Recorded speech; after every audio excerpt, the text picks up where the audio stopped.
Hello friends, आप देख रहे हैं आपका अपना यूट्यूब चैनल जजमेंट अड्डा। और इस वीडियो में मैं आपके लिए लेकर आया हूं आरपीएससी द्वारा आयोजित आरएएस प्री एग्ज़ाम 2023 के रिजल्ट और आंसर की से रिलेटेड हाई कोर्ट की लेटेस्ट अपडेट। अगर आप चैनल पर नए हैं तो चैनल को सब्सक्राइब जरूर कीजिएगा। चलिए वीडियो की शुरुआत करते हैं। तो ये आप देखिए, आरएएस प्री 2023 के परिणाम व उत्तर कुंजी को चुनौती। कोर्ट ने सचिव से मांगा जवाब। 17 प्रश्न विवादित बताए, एक्सपर्ट कमेटी जांच करे। तो दोस्तों, ये आरएएस प्री 2023 का परिणाम और उत्तर कुंजी जो है ये तो एक गेंद बन चुकी है, जिसके ऊपर लगभग सभी किक मार रहे हैं। हाई कोर्ट के अंदर इस भर्ती प्रक्रिया हाई कोर्ट के अंदर इस भर्ती परीक्षा के परिणाम और आंसर की को लेकर के बहुत सारी रिट याचिकाएं जो है वो दायर की जा चुकी हैं। पहले भी मैंने वीडियो अपलोड करके आपको इसके बारे में जानकारी प्रदान की थी। कई सारे अभ्यर्थियों ने परिणाम को लेकर के, आंसर की को लेकर के हाई कोर्ट के अंदर याचिका दायर की है। और अब जो ये लेटेस्ट याचिका दायर की गई है, जिसमें हाई कोर्ट के द्वारा संबंधित पक्षों से जवाब तलब किया है, तो इसके अंदर तो 17 प्रश्नों को विवादित माना है। ये देखिए, 17 प्रश्नों को विवादित माना है और एक्सपर्ट कमेटी से इन क्वेश्चनों के आंसर की जांच कराने की जो है वो मांग की गई है। ठीक है, तो कौन कौन से वो प्रश्न हैं, आरपीएससी ने उसका क्या उत्तर माना है, वो भी मैं इस वीडियो के अंदर आपके लिए लेकर आया हूँ। तो पूरी न्यूज़ जो है वो लास्ट तक देखिएगा। और अगर चैनल को सब्सक्राइब नहीं किया है तो आपसे रिक्वेस्ट है, चैनल को सब्सक्राइब जरूर कीजिएगा। तो चलिए ये पूरी डिटेल से देखिए। हाई कोर्ट ने आरएएस भर्ती 2023 के प्री परीक्षा परिणाम व उत्तर कुंजी में 17 विवादित प्रश्न उत्तरों के मामले में आरपीएससी सचिव से जवाब देने के लिए कहा है। वहीं पूछा है कि क्यों ना प्रार्थियों को मुख्य परीक्षा में शामिल किया जाए। यानी प्रार्थी ये मांग कर रहे हैं कि ये जो 17 क्वेश्चन हैं ये विवादास्पद हैं। आरपीएससी ने इनके जो उत्तर माने हैं वो गलत माने हैं। एक्सपर्ट कमेटी गठित की जाए और एक्सपर्ट कमेटी से जांच कराई जाए और हमें जो है मेन एग्जाम के अंदर शामिल होने की अनुमति प्रदान की जाए। तो इसको लेकर के ये याचिका दायर की गई है और इसको लेकर के ही आरपीएससी ने जो है, हाई कोर्ट ने जो है वो आरपीएससी से सवाल जवाब किया है। देखिए, जस्टिस सुदेश बंसल ने यह निर्देश पुष्पेंद्र मीना व अन्य की याचिकाओं पर दिया। अधिवक्ता आरपी सैनी ने बताया कि आरपीएससी ने 28 जून 2023 को आरएएस व अधीनस्थ सेवा के 905 पदों के लिए भर्ती निकाली थी। इसकी प्री परीक्षा 1 अक्टूबर को हुई थी और उसी दिन आरपीएससी ने उत्तर कुंजी जारी कर अभ्यर्थियों से प्रश्न उत्तरों पर अपनी आपत्तियां देने के लिए कहा था। प्रार्थियों ने कई सवालों को लेकर अपनी आपत्ति दर्ज करा दी, लेकिन आरपीएससी ने उनकी आपत्तियों का सही तरीके से निस्तारण किए बिना ही 20 अक्टूबर को ही प्री परीक्षा का परिणाम घोषित कर दिया। वहीं एक्सपर्ट की ओपिनियन को साइट पर अपलोड नहीं किया, जिस पर उन्होंने प्री परीक्षा के परिणाम और उत्तर कुंजी के 17 विवादास्पद प्रश्नों को चुनौती दी है। ये प्रश्न संख्या भी आप देख सकते हैं कौन कौन से हैं। याचिकाओं में कहा गया है कि उत्तर कुंजी के प्रश्न संख्या 2, 16, 18, 19, 22, 39, 44, 49, 50, 55, 61, 76, 82, 87, 115, 126 व 149 में से 5 प्रश्नों को डिलीट कर दिया गया है और बाकी प्रश्नों के जवाब प्रार्थियों के सही थे, लेकिन उन्हें सही नहीं माना गया है। तो इस भर्ती परीक्षा के अंदर आरपीएससी के द्वारा टोटल जो क्वेश्चन डिलीट किए गए हैं वो 5 क्वेश्चन डिलीट किए गए हैं। कौन कौन से डिलीट किए गए हैं वो भी मैं आपको बता देता हूं। क्वेश्चन नंबर 2 को डिलीट किया गया है, क्वेश्चन नंबर 6 को डिलीट किया गया है, क्वेश्चन नंबर 19 को डिलीट किया गया है, क्वेश्चन नंबर 82 को डिलीट किया गया है और क्वेश्चन नंबर 87 को डिलीट किया गया है। ये 5 क्वेश्चन तो आरपीएससी के द्वारा डिलीट किए गए हैं। और अभी जो याचिका करता है उन्होंने इन 17 प्रश्नों को जो है विवादास्पद माना है और ये कहा है कि जो 5 क्वेश्चनों को डिलीट किया गया है, ठीक है, और बाकी प्रश्नों के जवाब प्रार्थियों के सही थे लेकिन उनको सही नहीं माना गया है। इसलिए इनकी जांच करने के लिए एक्सपर्ट कमेटी का गठन किया जाए और हमें मुख्य परीक्षा के अंदर शामिल होने की इजाज़त प्रदान की जाए।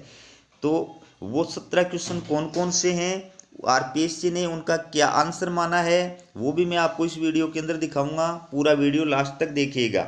आगे देखिए, इसलिए विवादित प्रश्न उत्तरों के परीक्षण के लिए एक्सपर्ट कमेटी गठित करवाई जाए और प्रार्थी के प्रश्न उत्तरों का सही परीक्षण किया जाए।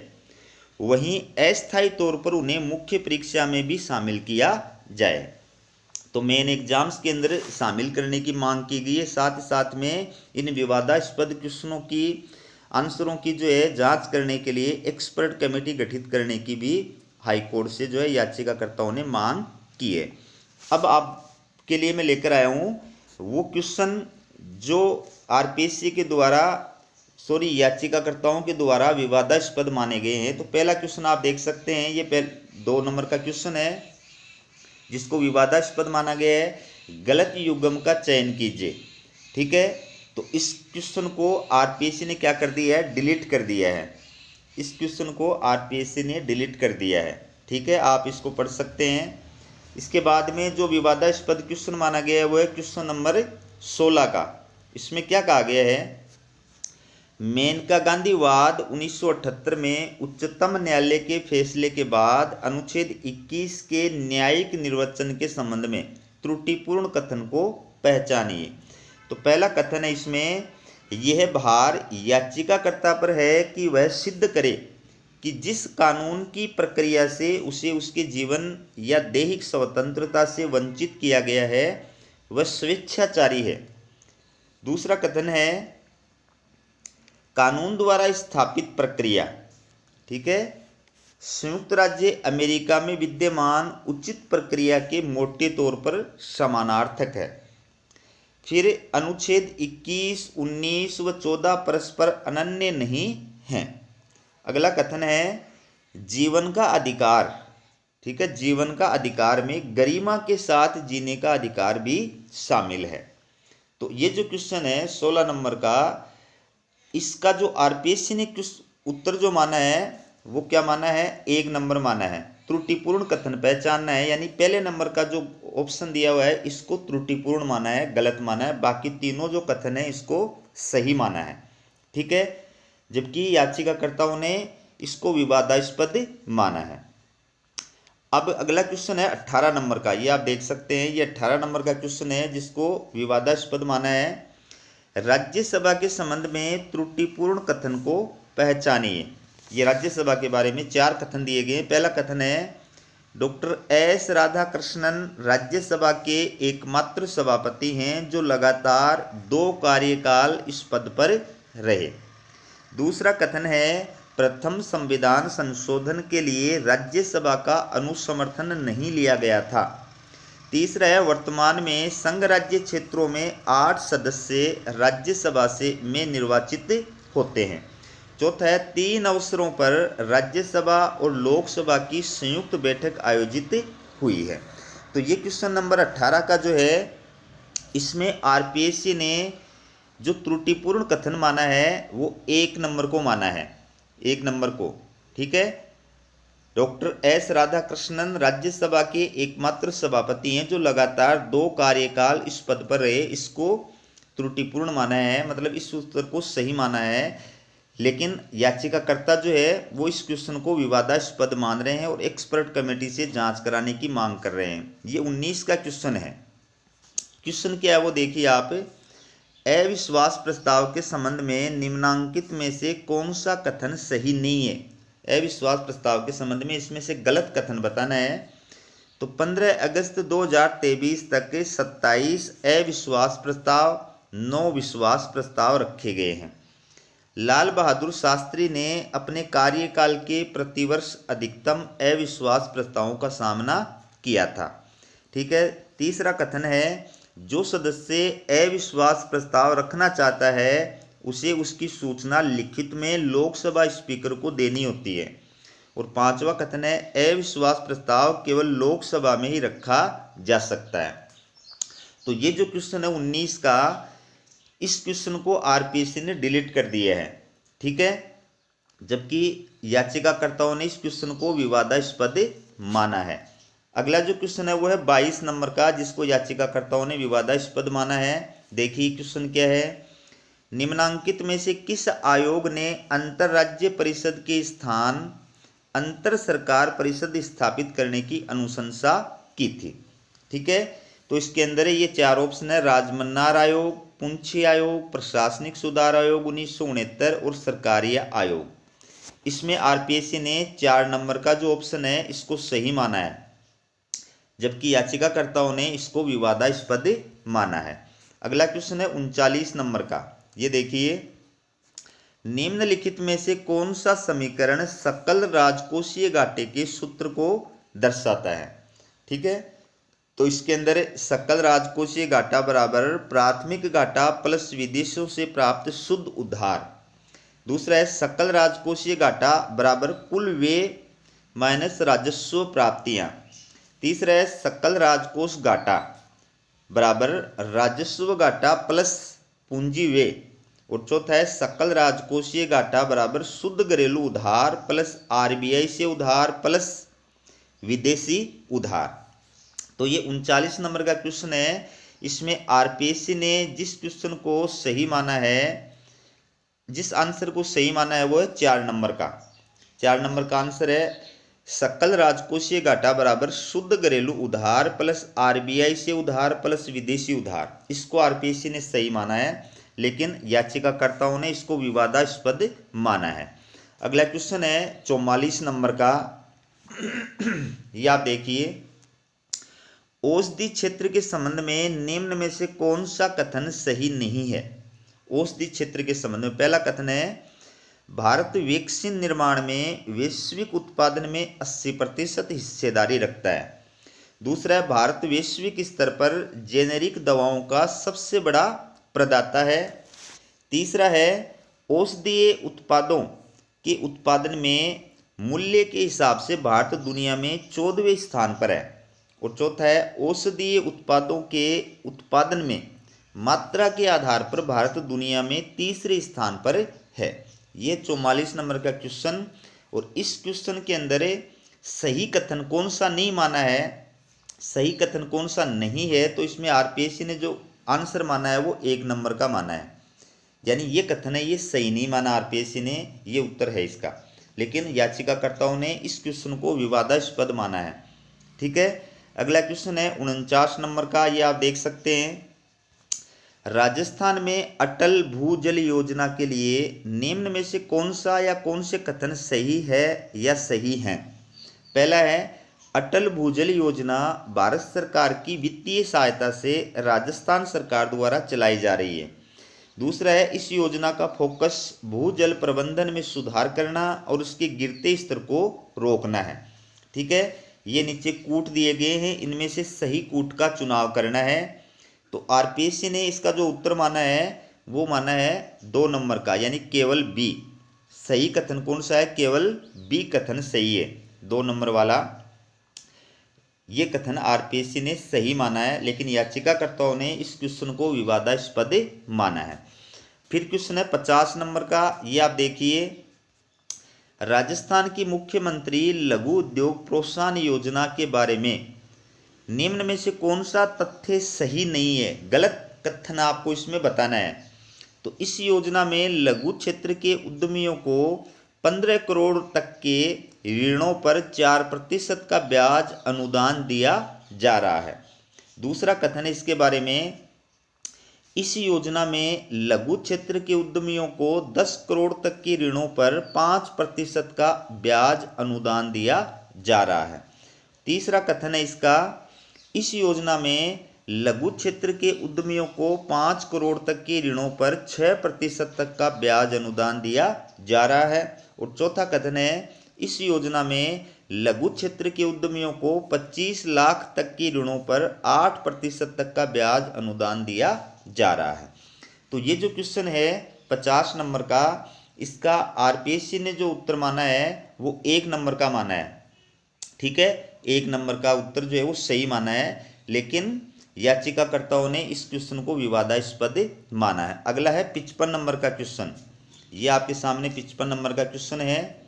राजस्थान में ऊर्जा संरक्षण दिवस कब मनाया जाता है? तो ये इसके 4 ऑप्शन हैं।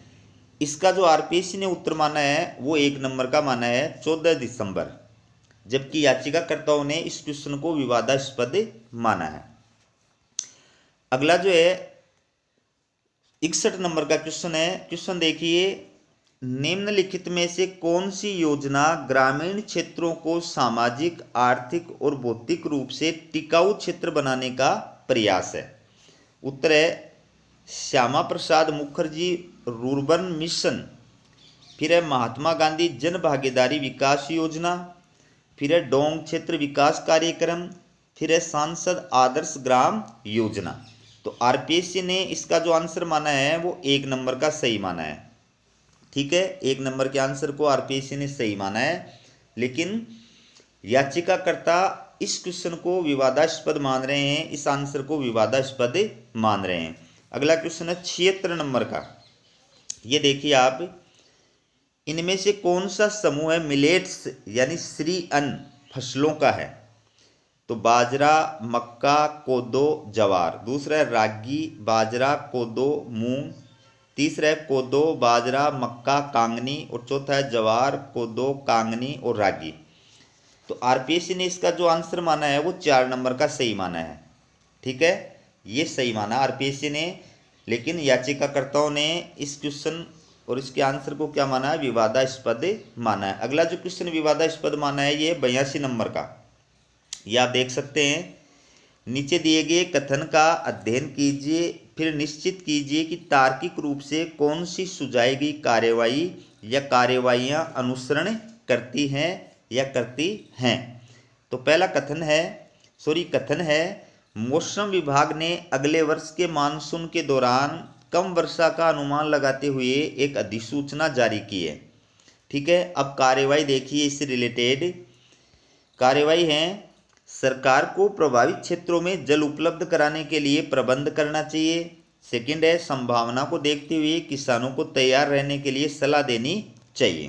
तो इसमें से कौन सा कथन जो है वो सही नहीं है? ठीक है, कौन सा कथन है वो सही है, ये आपको इसके अंदर बताना है। तो आरपीएससी ने इस क्वेश्चन को डिलीट कर दिया है, आरपीएससी ने इसको डिलीट कर दिया है। ठीक है, तो इसको लेकर के भी अभ्यर्थियों ने ऑब्जेक्शन किया है। अगला जो क्वेश्चन है वो 87 नंबर का। ये आप देख सकते हैं, ये 87 नंबर का क्वेश्चन है। क्वेश्चन को आराम से पढ़ लो आप। और ये इसके ऑप्शन है, ये इसके 4 ऑप्शन है। आरपीएससी ने इस क्वेश्चन को क्या किया है? डिलीट किया है, लेकिन याचिकाकर्ताओं ने इस क्वेश्चन को आंसर को विवादास्पद माना है और एक्सपर्ट कमेटी से जांच कराने की मांग की है। अगला जो क्वेश्चन है वो 115 नंबर का है। देखिए, 12 अगस्त 2023 को भारत ने हॉकी की चौथी एशियन चैंपियनशिप ट्रॉफी में मलेशिया को अंतिम मैच में हराया। ये मैच किस स्टेडियम में खेला गया था? तो ऑप्शन है mayor Radhakrishnan stadium, Shri Kanteerava stadium, M Chinnaswamy stadium, Jawaharlal Nehru stadium.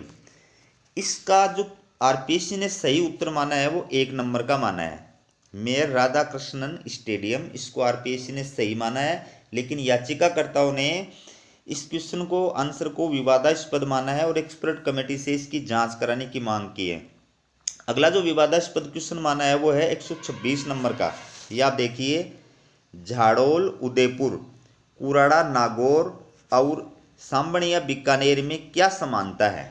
ठीक है, ऑप्शन है ताम्र पाषाण संस्कृति के केंद्र, पूरा पाषाण युग के केंद्र, लघु पाषाण उपकरण मिले हैं, ताम्र उपकरणों के भंडार। ठीक है, तो आरपीएससी ने इसका जो सही ऑप्शन माना है वो माना है 4 नंबर का, ताम्र उपकरणों के भंडार। याचिकाकर्ताओं ने इस क्वेश्चन आंसर को विवादास्पद माना है और एक्सपर्ट कमेटी से इसकी जांच कराने की मांग की है। अंतिम जो क्वेश्चन है 17वां 149 नंबर का। ये आप देखिए, क्वेश्चन क्या है? कौन सा सुमेलित नहीं है? इधर झील है, इधर राज्य में स्थिति है। तो ये आप देखिए, ये झील है भीमताल, ये पुलिकट, ये है लोकटक, ये रूपकुंड। और इधर राज्य हैं उत्तराखंड, तमिलनाडु, मणिपुर और हिमाचल। आपको ये बताना है कि इनमें से कौन सा गलत सुमेलित है, यानी कौन सी झील उस राज्य में स्थित नहीं है जो युग्म दिया हुआ है। तो आरपीएससी ने इसका जो गलत माना है, मतलब उत्तर जो माना है वो माना है 4 नंबर का, यानी रूपकुंड जो है हिमाचल प्रदेश में स्थित नहीं है, बाकी तीनों इन राज्यों में स्थित है। तो आरपीएससी ने 4 नंबर के आंसर को सही माना है, लेकिन याचिकाकर्ताओं ने इस क्वेश्चन आंसर को विवादास्पद माना है और इसके ऊपर याचिका दायर की है और हाईकोर्ट से एक्सपर्ट कमेटी से इसकी जांच कराने की मांग की है।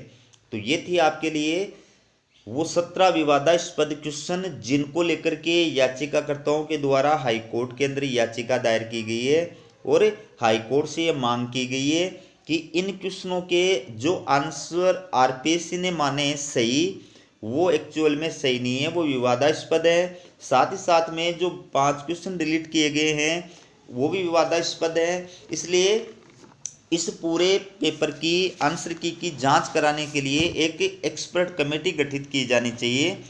और साथ ही साथ में उन्होंने ये भी मांग की है कि हमें आरएएस मेंस एग्जाम में शामिल होने की अनुमति प्रदान की जानी चाहिए। तो हाईकोर्ट ने संबंधित पक्षों को नोटिस जारी करके जब सवाल जवाब किया है। अगली तारीख के ऊपर ये पता चलेगा कि इस मामले में आगे क्या प्रोसेस हुई है। तो जो भी अभ्यर्थी इस केस की याचिकाकर्ताओं से रिलेटेड है उनसे रिक्वेस्ट है कि वो केस नंबर, अगर उनके पास केस नंबर है या रजिस्ट्रेशन नंबर है तो वो मेरे पास जो है कमेंट के रूप में ज़रूर लिख करके भेजें, ताकि अगला जो वीडियो इससे रिलेटेड हाईकोर्ट अपडेट का वो मैं आपके लिए लेकर के आ सकूँ। आपको ये भी बताना चाहता हूँ कि हाईकोर्ट की भर्ती परीक्षाओं से जुड़ी लेटेस्ट अपडेट जो है उसके लिए मेरा एक अलग यूट्यूब चैनल है, उसका नाम है जजमेंट अड्डा, वो आप ज़रूर देखिएगा। हमारा वीडियो देखने के लिए आप सभी का बहुत बहुत धन्यवाद।